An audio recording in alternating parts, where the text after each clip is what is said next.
పచ్చటి పందిళ్లు, ముత్యాల తలంబ్రాలు, వేద పండితుల మంత్రోచ్చారణలు, మేళ తాళాల సందడి, అశేష భక్తుల జయ జయ ధ్వానాల నడుమ శ్రీరామనవమి వేడుకలు హైదరాబాదులో ఘనంగా జరుగుతున్నాయి. నగరం నలుమూలల రాములోరి కళ్యాణాన్ని కన్నుల పండుగగా నిర్వహించారు. హైదరాబాదులో రామనవమి వేడుకలకు సంబంధించి మరింత సమాచారాన్ని మా ప్రతినిధి నుమాన్ అందిస్తారు. శ్రీరామ రామ రామేని మరో రామే నమే నమే సహస్రనామ తత్తుల్యం రామనామ వరాణమే అంటూ రాముని నామస్మరణతో హైదరాబాద్ నగరం అంతా కూడా మారుమోగుతుంది. సిటీలో ఉన్నటువంటి రామాలయాలతో పాటు ప్రతి చోట కూడా శ్రీరామనవమి వేడుకలు ఎంతో ఘనంగా జరుగుతున్నాయని చెప్పవచ్చు.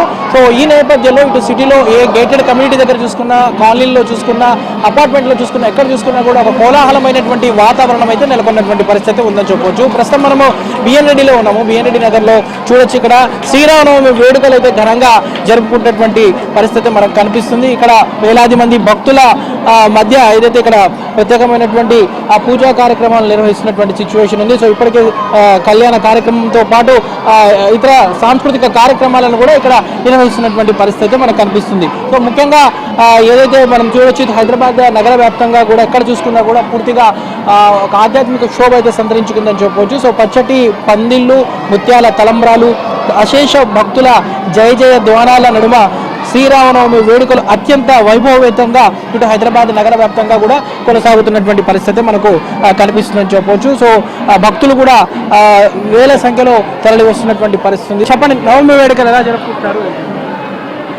వీధి వీధిగా శ్రీ రామచంద్ర సీతమ్మ వారి కళ్యాణ మహోత్సవము కన్నులో చూస్తే వైభవంగా జరుగుతూ ఉన్నది.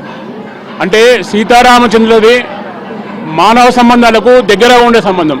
అంటే ధర్మాన్ని పట్టుకుంటే ఏ విధంగా అయితే మనిషి ఒక మానవుడు ఉన్నతమైన స్థానం చేరుకోవడానికని ఒక పాలకుడు ఉన్నారు. ఒక రాజు అయితే ఎలా భావిస్తారు, ఒక తండ్రి కొడుకు ఎలా ఉండాలి, ఒక అన్న తమ్ముడికి ఎలా ఉండాలి, ఒక భార్య భర్తలకు ఏ విధంగా అంటే ప్రజానికానికి యావత్ ప్రజానికానికి మానవుడి ఒక నడక నేర్పిన మహానుభావుడు భగవత్ స్వరూపుడు శ్రీరామచంద్రపు.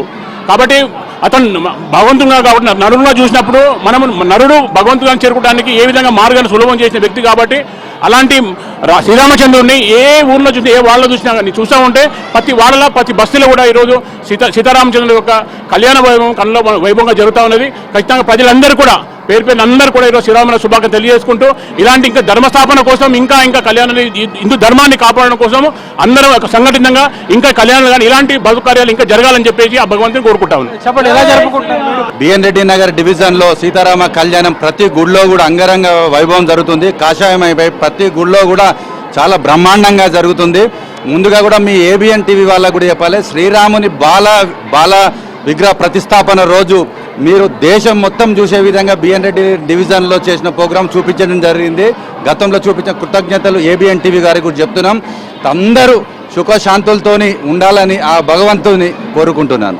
ఎక్కడెక్కడ కార్యక్రమాలు నిర్వహిస్తున్నారు? ఇవాళ ఎస్కేడి నగర్లో దాదాపు 13 సంవత్సరాల సంధి ఈ గుళ్ళో నిర్వహిస్తున్నారు. బిఎన్ రెడ్డి నగర్ ఫేజ్ 1లో నిర్వహిస్తున్నారు. హరిహరపురంలో సాహెబ్ నగర్ ఆంజనేయ స్వామి టెంపుల్లో, మన శ్రీపురం కాలనీలో, చైతన్య నగర్లో, బాలాజీ బిఎన్ రెడ్డి నగర్ డివిజన్లోనే 35 గుళ్ళల్లో ఇప్పుడు శ్రీరామ కళ్యాణం జరుగుతుంది. అంగరంగ వైభవంగా ఈ వేడుకలు ఇంత వైభవంగా మేము ఎన్నడూ చూడలేదు. అంత అంగరంగ వైభవంగా జరుగుతున్నాయి. దీంట్లో పాల్గొన్న ప్రతి ఒక్క భక్తులకు కూడా ఉదయపూర్వక నమస్కారాలు తెలియజేస్తున్నాను. వాళ్ళందరికీ సీతారాముని ఆశీస్సులు ఉండాలని, ఆరోగ్యం ఐశ్వర్యం బాగా పెరగాలని కూడా కోరుకుంటున్నాను. శ్రీరామ నామస్మరణతో హైదరాబాద్ నగరం అంతా మారుమోగుతుంది. సో సిటీలో ఎక్కడ చూసుకున్నా కూడా కన్నుల పండుగగా శ్రీరామనవమి వేడుకలు అయితే అంగరంగ వైభవంగా జరుగుతున్నటువంటి సిచ్యువేషన్ అయితే మనకు కనిపిస్తుందని చెప్పొచ్చు. వీడియో జర్నలిస్ట్ శ్యామ్తో నుమాన్.